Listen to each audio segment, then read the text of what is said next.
m'identifie comme créole Vraiment, louisianais. c'est la culture africaine. Parce que la sorcière... Je suis 15 ans, ça existe avec les élèves d'émotion.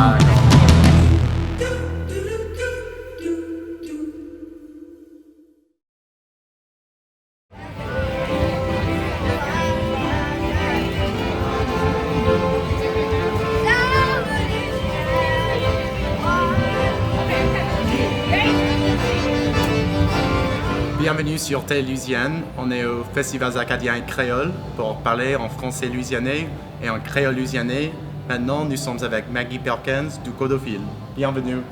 Merci. Et bon, est-ce que vous pouvez vous présenter un peu votre parcours, votre travail avec Codophile, etc. Oui, mon nom c'est Maggie Perkins, je suis née à Lafayette. Ma famille vient tous de Lafayette, mais on a quitté Acadiana quand j'étais assez petite, j'avais peut-être 5 ans. On habitait la paroisse Acadie quand j'étais toute petite. Et j'ai grandi au ras de la Nouvelle-Orléans, sur la rive nord, et puis j'ai été au high school en ville, propre. Et ça m'a toujours fasciné le français, peut-être parce que mon vrai prénom c'est Marguerite. Des fois je me demande si c'est ça parce que mes frères et ma sœur, ils n'ont pas honte, mais ça leur intéresse pas trop le français ou leurs racines francophones. Mais pour moi, c'était toujours fascinant l'idée que mes grands-parents maternels parlaient une autre langue comme langue maternelle. Et donc, j'ai toujours voulu apprendre. En fait, ma mère m'a donné, j'ai demandé pour ma fête quand j'avais peut-être 10 ans, j'ai demandé un petit livre. Et je le vois de temps en temps, j'oublie quel livre c'est exactement. Je peux le reconnaître, mais je peux pas dire si c'est le livre de... C'était pas le livre de Père Dague. D'accord. C'était pas Cajun Self-Taught, même si je crois que j'ai eu ça plus tard, 15 ans ou quelque chose. Mais à 10 ans, c'était un petit livre en noir et blanc, avec un dessin sur la couverture. Et je me rappelle écouter la cassette qui venait avec et essayer de dire juin, juillet, août et tout ça, mais j'ai pas vraiment réussi à m'apprendre moi-même, m'enseigner moi-même le français, mais j'ai commencé avec des cours de français de France, français d'école, au high school, au lycée, et puis j'ai juste continué. Et puis plus tard dans ma vie, j'ai commencé à apprendre d'autres variétés de français. C'est toute la même langue, bien sûr. Oui. C'est pas des grandes différences, c'est juste des petites différences, mais je m'intéressais un peu aux autres français, surtout le français d'ici. J'ai suivi quelques cours avec Amanda Lafleur. C'est elle qui m'a appris la plupart du français louisianais que je connais, les structures louisianaises et les règles en français louisianais. C'est avec Amanda Lafleur que j'ai appris. Et puis à ce temps, je travaille pour le Codophile depuis assez peu de temps, depuis mai 2018. Et je suis responsable du développement communautaire. D'accord. Ce qui veut dire plus ou moins, j'ai fait mes projets avec le public en tête, avec l'idée de tisser des liens avec le public. Et j'aime ça beaucoup. C'est l'emploi idéal pour moi. Je fais un peu comme ça des fois, juste parce que c'est rare dans la vie de faire ce que tu aimes faire pour ton travail. Donc j'ai bien la chance. Et est-ce que vous parlez français maintenant avec des membres de votre famille? Pas vraiment, parce que dans ma famille, comme j'ai dit, mes grands-parents étaient les derniers francophones et ils sont morts. Ils étaient déjà morts. Mon grand-père était déjà mort quand moi je suis née et ma grand-mère est morte quand j'avais 5-6 ans. Ma mère, elle comprend un peu. Et des fois, je me demande si je vais peut-être essayer d'enseigner à ma mère. Mais elle dit, ma mémoire n'est pas bonne et tout ça, mais je vais peut-être pousser un peu. Mais mes frères et mon soeur ne parlent pas, mes cousins, il y en a qui parlent peut-être un peu, mais pas beaucoup. Mais si moi j'ai une famille, j'aimerais avoir une famille moi-même, des enfants, et eux autres, ils ne vont pas parler français. Je ne vais pas parler en anglais avec eux autres. Oui, bien sûr, bien sûr. Mais qu'est-ce que tes parents pensent du fait que tu parles français maintenant, par exemple, parce que chez eux leurs parents, il y avait cette honte qui existait, et maintenant il y a une fierté parmi notre génération, et c'est étrange un peu. Je crois qu'ils sont fiers, bien sûr. Ils trouvent ça bien utile quand ils voyagent. Quand j'étais en France, ils sont venus en France juste pour avoir une traductrice tout le temps. Mais Pour ma mère, c'est intéressant parce que ma mère, elle passe... Ça fait longtemps qu'elle habite plus en Acadie. Elle n'est jamais retournée. Après qu'on est parti, elle n'est jamais retournée en Acadie. Ils habitent au Mississippi à cette heure. Mais c'est fort parce qu'il y a quand même des moments où elle devient super cajun pour moi. Elle dit quelque chose et je suis comme, oh maman. Ça me chauffe le cœur parce que c'est comme, tu peux prendre la fille de Acadienne, mais tu peux pas prendre l'Acadienne de la fille. Là. Oui. Mais oui, je crois qu'ils sont fiers. Je crois que ça va. J'ai hâte de voir si j'ai des enfants et les enfants pas français, si ma mère va commencer à apprendre pour comprendre ces petits enfants-là. Mais... Oui, on verra. Et comment tu t'identifies? Plutôt franco-louisianaise, cajun? Oui, franco-louisianaise ou louisianaise, c'est pas que je trouve que le mot cajun, si ça plaît à quelqu'un de s'appeler cajun, bien sûr mes racines, il y en a beaucoup qui sont des noms acadiens dans la famille de ma mère, mais c'est juste, pour moi, je trouve qu'on est très minoritaire maintenant, donc, et les différences entre les différentes ethnies en Louisiane qui parlent français, c'est pas que je vais effacer. Pour moi, Cajun, c'est une manière d'être franco-louisianais. Exactement. Et créole, c'est une autre manière d'être franco-louisianais. Ouma, c'est une autre manière d'être franco-louisianais. Un jeune qui a appris le français et qui a maîtrisé le français, qui insiste sur le français dans sa vie, ça, c'est une autre manière d'être franco-louisianais. Un francophone qui est venu il y a 20 ans et qui reste ici depuis 20 ans et qui fait des choses dans la communauté, ça, c'est une autre manière d'être franco-louisianais aussi. Donc, pour moi, je préfère louisianais ou franco-louisianais parce que je trouve que c'est plus large. Le sens est plus large et ça inclut tout le monde et ça fait un sens de communauté, pour moi, du moins. On a tous plus ou moins le même objectif, ce qui est la continuation du français en Louisiane. Quand je dis ça, je dis le créole aussi. Oui. Je sais qu'il y a beaucoup de monde qui aime dire le français et le créole. C'est juste pas pareil ce que je ne le dis pas. Pour moi, le créole, c'est... Bien sûr, je comprends, j'ai un diplôme proche en linguistique, donc je comprends que le créole, c'est techniquement une autre langue, c'est pas un dialecte du français, mais pour moi, c'est une partie de l'héritage. Ce qui est bon pour le créole est bon pour le français en Louisiane, ce qui est bon pour le français en Louisiane, c'est assez bon pour le créole en Louisiane aussi, ça soutient l'un et l'autre. Oui, et sur ce sujet, quant à toi, comment est-ce qu'on peut construire un mouvement transversal en Louisiane pour développer le français et le créole? Comment est-ce qu'on peut construire un mouvement transversal avec tout le monde, avec toutes les communautés francophones pour faire avancer ce projet en Louisiane? En fait, moi je dirais par la langue elle-même, parce que c'est ça qui unit. Oui. Si on insiste sur un seul... Et même la langue peut avoir des divisions parce que ce qui arrive tout le temps, c'est si tu dis « Oh, c'est quoi le mot pour... check affaire, whatever it is, en français. » Et puis une personne va dire « Oh, le mot est X. » Et puis une autre personne va dire « Ah, c'est pas comme ça que ma grand-mère l'a dit. » Et puis c'est comme... Oui, il y a des différentes manières de dire ça. Mais en général, je trouve que la langue, ça unit le monde, surtout parce que même s'il y a des différences, si on est ouvert, on se comprend. Moi, je comprends le créole. Je ne le parle pas, mais je comprends. Oui. Je sais que quelqu'un me parlait en créole louisianais, je peux comprendre.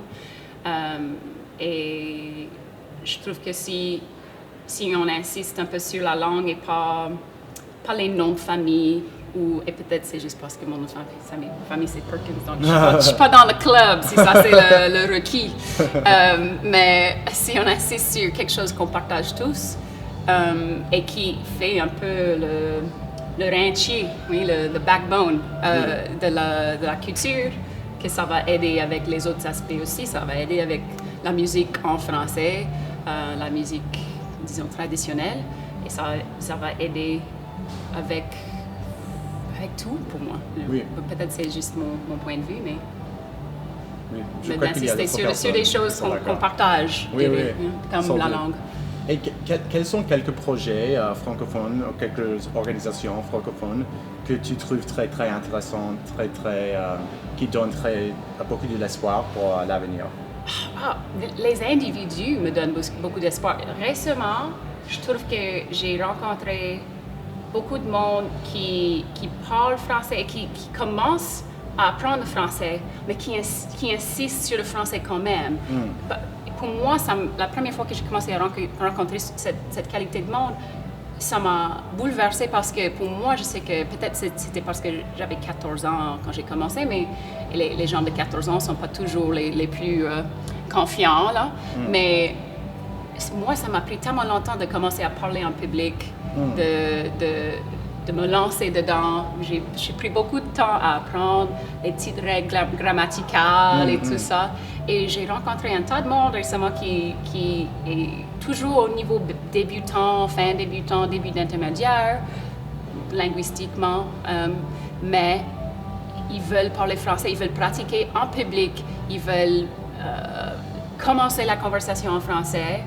Et quand je rencontre cette sorte de monde, ça m'encourage tellement parce que c'est comme une petite armée que je ne connaissais pas qu'on avait. Les organisations que j'aime tous les festivals, bien sûr. Je trouve que ça, c'est quelque chose qui nous unit aussi parce que tout le monde aime passer un bon temps, puis danser avec les amis, puis manger, être au beau temps, là. Toutes organisations. Le Centre de la francophonie des Amériques au Canada, ils sont pour moi, cette équipe, ces gens sont juste tellement travailleurs, optimistes. Denis Desgagnés, il aime dire tout le temps, oui, j'ai des lunettes roses, mais j'adore ces lunettes roses. Et ils sont vraiment des bons leaders aussi, je dirais. Ils ont une manière de rassembler tout le monde et d'écouter en plus, d'écouter le public et voir, OK, qu'est-ce qu'on a besoin de quoi en ce moment. Quoi d'autre? Oui. Je sais pas. Oui. Et c'est quoi ta réaction à la décision de l'OIF sur la candidature de la Louisiane? Je suis contente, bien sûr. Oui, je trouve que ça rend ça un peu légitime. Je ne veux pas dire qu'on n'était pas légitime avant, mais ça donne un côté officiel. Et en Louisiane, à part le Code de fil, je dirais, il n'y avait pas beaucoup d'aspect officiel à la francophonie. C'était assez familial, communautaire, des choix personnels, des choses comme ça. Mais d'avoir juste le fait d'expliquer aux Louisianais que ça existe, le OIF, qu'il y a quelque chose et des fois ça prend longtemps. Ils sont comme, mais qu'est-ce que c'est exactement? C'est quoi? C'est comme peut-être comme le UN, mais pour des régions et des pays francophones. Ils disent, oh, OK, wow, ça c'est impressionnant. Donc, juste d'expliquer qu'il y a des organisations comme ça qui existent autour de la langue française, je crois que ça donne une légitimité même à la langue française et à notre français, parce qu'on fait partie à cette heure. C'est pas comme notre français n'appartient pas dans la francophonie. Il y a des français tout partout dans la francophonie, d'autres français différents.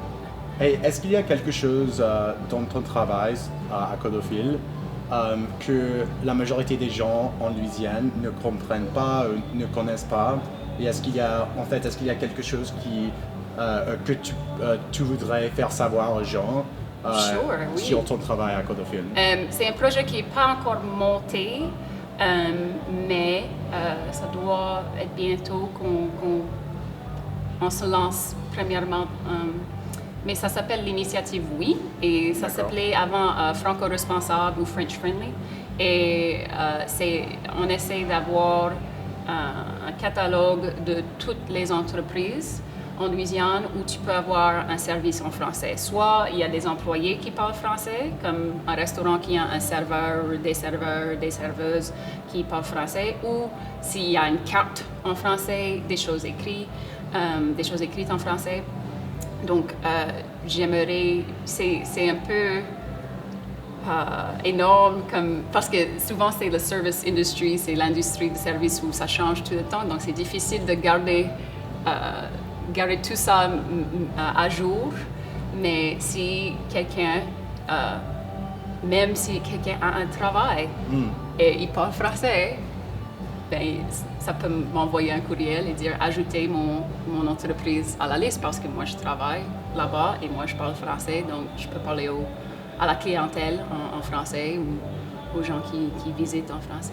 Oui, je crois que ça va être très utile parce que je crois qu'il y a beaucoup de monde, beaucoup de Louisianais qui veulent participer dans ce projet de revitaliser le français louisianais, mais ils ne savent pas où ils peuvent aller, qu'est-ce qu'il y a dans la francophonie louisianaise. Je suis tout à fait d'accord avec toi et la chose qui est bizarre, c'est qu'une des manières la plus simple de soutenir, c'est juste de parler. Oui. Et surtout de parler dans les endroits publics comme les entreprises et non pas juste avec tes amis après quelques bières chez quelqu'un en cachette, là. Mais de parler en public, de faire du commerce en français et de donner ce côté. Parce que pour soutenir une langue, il faut avoir plusieurs aspects. C'est difficile le problème qu'on a eu, c'est que le français était tout partout et à cette heure, le domaine où c'est normal de parler français, c'est beaucoup plus petit. Oui? Donc, on veut élargir on va faire rayonner le français, de mettre ça dans d'autres domaines, dans le commerce, dans des choses plus officielles et pas juste à la maison avec ma tante ou ton oncle ou les amis ou quelque chose. Et sur ce point, est-ce que tu pourrais parler un peu à propos de l'histoire du français en Louisiane, de ton perspective? D'accord. Qu'est-ce qui a changé, qu'est-ce qui existait auparavant, qu'est-ce qu'il y avait comme, par rapport aux efforts pour angliciser la Louisiane, etc. Ben, la Louisiane a été fondée, on peut dire, en 1699 par des francophones. Et les premiers Louisianais, on peut dire, c'était des Canadiens français, des colons français de France. Et puis tout le monde parlait français pendant longtemps, même quand ça a passé sous le gouvernement d'Espagne, c'était toujours pas mal francophone. Il y avait d'autres cultures qui sont venues, des Allemands, des Irlandais, bien sûr les Amérindiens étaient déjà là, qui se sont mélangés un peu, mais souvent c'était la culture francophone qui était la culture assimilatrice. C'est pour ça qu'on a des McGee et des Sheck Snyder et des Romero et des Folse et des Smith, des Johnson et des Johnson, ce qui est juste Johnson écrit à la française, qui parlent français. Oui. Et puis en 1803, le territoire louisianais a été acheté par les États-Unis et elle est devenue État en 1812. Et déjà, il y avait le problème que beaucoup de choses officielles étaient déjà en anglais, comme la première constitution, il y avait peut-être des aspects en français, mais vu que c'était une constitution d'un État des États-Unis, c'était plus ou moins en anglais. Donc ça a commencé déjà. On insiste beaucoup sur les problèmes du 20e siècle, mais les forces assimilatrices ont commencé dès le moment qu'on est devenu les États-Unis.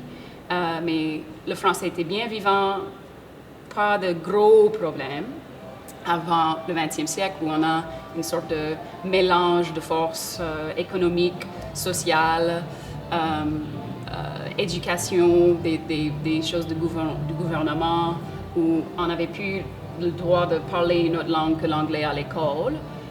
Les entreprises, comme l'industrie pétrolière, c'était des anglophones d'Oklahoma et de Texas qui étaient les boss, qui étaient les chefs. Donc, si tu veux avoir un bon emploi, et bien sûr que ça paie beaucoup plus que d'être petits habitants fermiers. L'argent est beaucoup plus certain quand tu travailles pour une grande entreprise comme ça. Le TV, les autoroutes, toutes sortes de choses ont convaincu toute une génération que la seule manière d'avancer, de progresser, c'était dans la langue anglaise. Et non pas juste d'apprendre l'anglais, mais de laisser à côté le français, d'oublier le français. C'était comme une marque c'était très mal vu à l'époque. C'était comme quelqu'un voulait vivre dans le passé et voulait être pauvre et voulait être mal éduqué et tout ça. Donc pour une génération, la génération de mes grands-parents, l'assimilation était énorme. c'est tellement normal d'avoir quelqu'un comme moi qui a des grands-parents qui parlaient français, mais ma mère ne parle pas. Elle dit des mots ici et là, mais elle ne peut pas vraiment faire une phrase en français. Ça serait difficile pour elle. Et ça, c'est pas du tout bizarre. C'est tout à fait normal. J'ai beaucoup d'amis qui ont la même histoire dans leur famille. Donc, c'était au milieu du 20e siècle que ça a commencé à se rendre compte que, hey, on perd quelque chose là. Et en fait, on n'avait pas besoin de lâcher le français pour être des bons citoyens, des bons Américains. Peut-être on peut en avoir les deux langues. Et le Code de fil a commencé en 1968. Et ça fait 50 ans à cette heure. En fait, j'ai entendu qu'au début, le Code de fil était supposé d'être quelque chose d'un an, 2 ans, quelque chose. Mais l'homme qui a commencé le Code de fil, il était très intelligent au niveau de la politique. Il connaissait quoi il faisait. Il a peut-être convaincu certaines personnes que c'était pas un gros projet, juste un petit projet. Et puis 50 ans plus tard, on est toujours ici. Donc, et les programmes de FLE ont commencé plus ou moins tout de suite, début des années 70, et les programmes d'immersion ont commencé en 80. Au début, on avait beaucoup de pancartes pour les entreprises qui disaient ici on est fiers de parler français. Et on les a refait récemment juste pour le plaisir un peu, mais c'était surtout au début du Code de fil, je crois que c'était surtout une bataille au niveau psychologique. Les mentalités. Oui, les mentalités.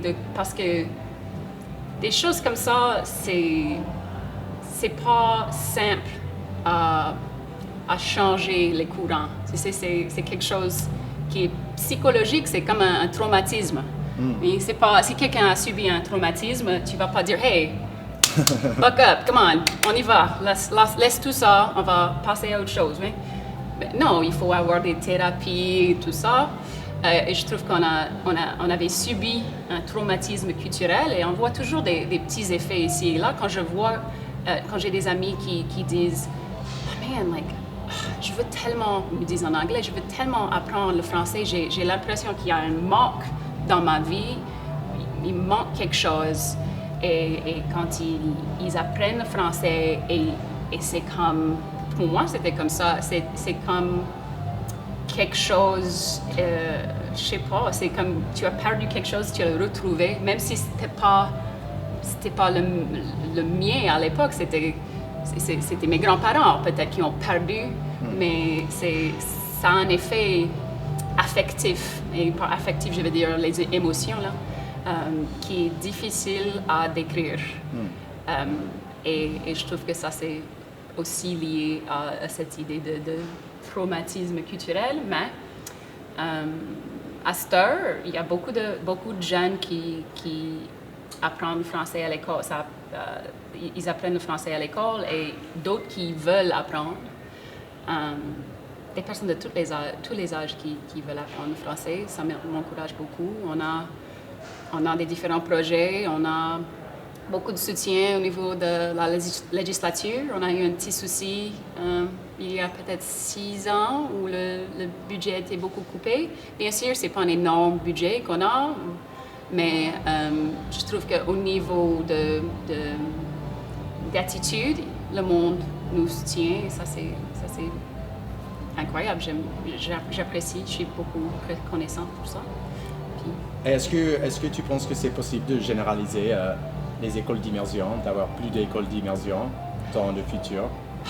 Ben, le problème, et je crois que le choix de Théo, le documentaire Le choix de Théo a bien décrit, le problème, c'est pas les écoles d'immersion, c'est les écoles en général. Oui. C'est que le monde, on a des manques d'enseignants tout partout, pas en immersion, mais tout partout dans le monde. Ça devient de plus en plus difficile d'être prof, et les profs qui continuent, je ne sais pas même comment exprimer mon respect pour eux autres parce que c'est pas un travail facile. Et donc, je crois que c'est ça le plus gros défi pour élargir les programmes d'immersion, c'est des problèmes de l'éducation aux États-Unis en général, l'éducation publique. Donc, mais les programmes d'immersion sont très bien vus parce qu'en général, les élèves ont des meilleurs résultats. Oui. Ils ont une bonne éducation Et en plus, ils français. peuvent parler une autre langue. Et même à part l'idée de parler une autre langue, ça aide dans leur éducation en général. Donc, ça serait bien si on pouvait élargir, peut-être que ça aiderait, mais les mêmes défis pour l'immersion, c'est les mêmes défis pour l'éducation publique aux États-Unis. Et pour conclure, comment est-ce que tu décrirais le futur, l'avenir du français en Louisiane dans 2 ou 3 mots? 2 ou 3 mots? Quelques mots, comme tu veux. Il y avait une affiche de l'hommage à la musique acadienne, le titre original du festival de musique qui est là, le Festival acadien créole à Star. Et c'était numéro 5, 5e année. Et il y avait un jeune qui jouait de la musique, je crois qu'il jouait de l'accordéon. Et ils ont pris sa photo, donc ils ont utilisé sa photo pour la prochaine année. Et ça dit quelque chose sur la jeunesse, et ça dit « et ça continue ». Et si ça c'est 3 mots, c'est ça. On va toujours avoir des défis. Il y a plus de choix faciles pour nous autres, mais c'est juste qu'on continue. Et ça continue. Et c'est difficile, mais ça continue quand même. Et oh non, ça ne va pas continuer. Ah, ça continue. Donc, c'est un peu... l'objectif, c'est d'être ineffaçable. Oui, j'aime bien cette idée. Mais bon, donc merci beaucoup à Maggie Perkins de Codophile. On est très contents de faire ton entrevue. Merci. Avec des belles dans le bol et l'avion